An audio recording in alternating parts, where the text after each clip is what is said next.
Hello everyone, it's Jamal Thomas. Welcome to the Progressive Soapbox. So last year, during the 2016 election, I had a conversation with a Plutocrat, a one percenter. And in this conversation, it came up from the standpoint of, I don't understand why people don't like Obama. I don't understand it. Obama did magnificently well for us. And the us was used in a collective sense. But the us shouldn't have been used in a collective sense. The first poor assumption was that I was a Democrat. I was not a Democrat. And the second poor assumption is that we're in the same boat, as if we were pulling for the same things. One of the tricks, or one of the gimmicks that much of the public plays into is this idea that we're one united thing. We've never been one united thing. You have factions in the country. Those factions sometimes work at cross purposes with one another.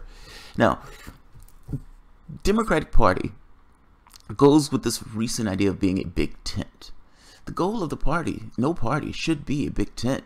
Those parties serve very specific interests, because there are times where the party can't serve two masters. It has to pick a pony. It has to make a choice. And in this particular case, you have a situation where he's done magnificently well for us. It's not a collective us. That's very specific to one particular class.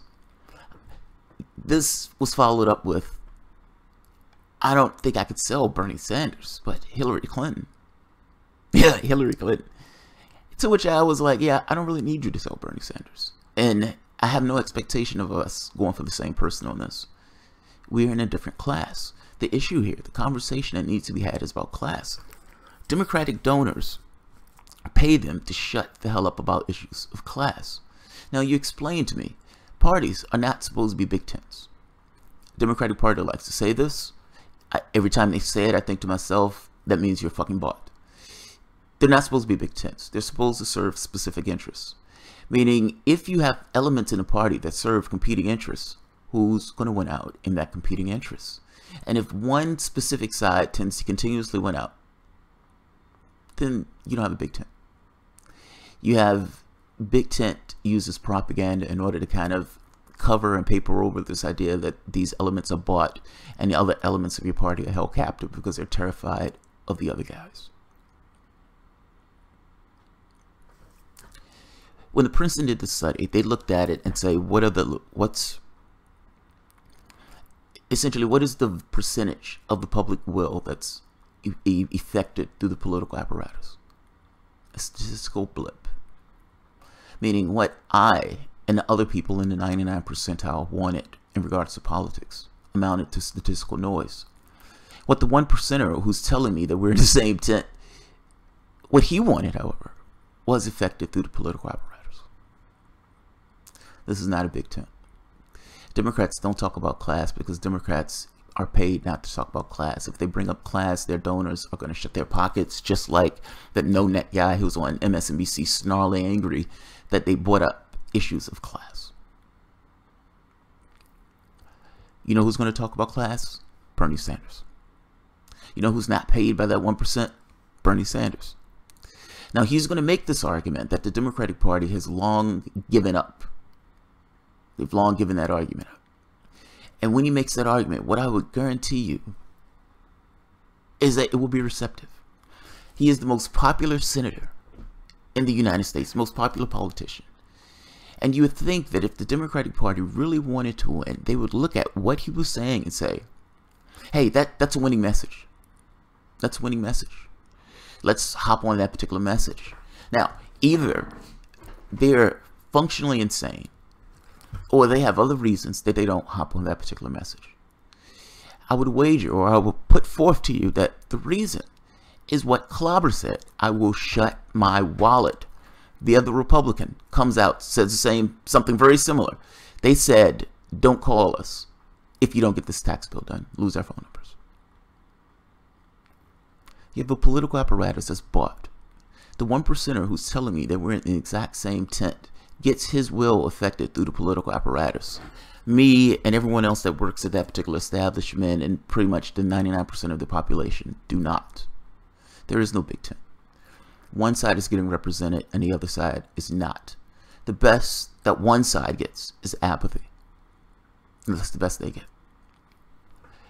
I'm proposing that we don't have a big tent. I'm proposing that we focus specifically on a particular thing, meaning workers and the 99% and representing the interests that we're supposed to represent. Let the Republicans represent their interests. Let that plutocrat move over to the Republican Party. And let's have a party that actually functions for the American public. That's my proposition.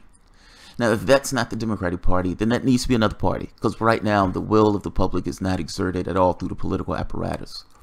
I don't need you to buy Bernie Sanders. Bernie Sanders can sell himself. And no, we're not in the exact same class. No, we're not on the same side. Ultimately, the things that I want would be antagonistic towards clearly the things that you want if you're believing that Hillary Clinton is going to be the person who you want in that office. So, my point here is, it was an interesting conversation. Yes, the conversation actually did take place. And yes, I kind of made the point that I don't need you to buy Bernie Sanders. I have no expectation of you wanting Bernie Sanders in that office.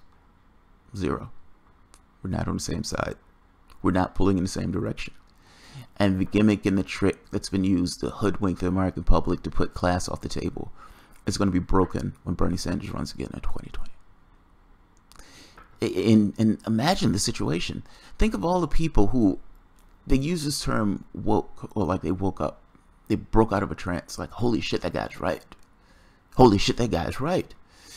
And he brings up something that the American public has not heard in the open for God knows how long. This guy who's this vocal advocate, the man calls himself a socialist, and is snarling capitalistic country, and he's just foaming at the mouth, angry as they are snarling, wanting more cash. An advocate. An advocate. When FDR was in that office, there's a speech where FDR said, I welcome their hatred. I welcome it. It makes me stronger. I get out of bed in the morning and say, oh, these people hate me. I'm doing something right. That's not something you've seen in a very long time. When Bernie Sanders was on that debate stage and they said something to the fact of Goldman Sachs says I'm dangerous. Damn right I'm dangerous. That's something people haven't seen in a while. The Democratic Party is not supposed to be cozied up to Wall Street. It is supposed to be antagonistic towards those things. The thing that the Democratic Party go by, the operating procedure, the things that they vocally say, hark back to FDR. I would say look back at what FDR was. Look, yes, he was a plutocrat, but at the very least he understood that certain changes needed to be made. In his case, he wanted to save capitalism. I would make the argument you need to go beyond that. But either way, my main point is we're not on the same side. Issues of class needs to be discussed. And yes, you've been under economic siege for God knows how long. And the hoodwink here is that neither party wants to talk about issues of class. Both parties, to some degree. Republicans, they're more obsequious to the cash in this way. Problem is, Democrats have also become just as bad, if not worse. So, we're not on the same side. And yeah, we need something very specific to this idea of labor and representing labor. Labor should not be held hostage in this way. I mean, terrified of the Republican Party, so it accepts the apathy of the Democratic Party without never having anything in the political apparatus to actually affect his will. I mean, come on. Come on, stand up. Stand up. So yeah, I'll leave it at that. I just thought it was an interesting conversation. I'll put it that way. Yeah, it was an interesting conversation. Call me a socialist. Not a socialist. Not anything. Yeah, not anything. But that was the only way he could process the world. It was like, oh, holy shit, I thought I was talking to a Democrat. This guy's a socialist. All right. Well, I ended at that. All right, guys. Have a good one.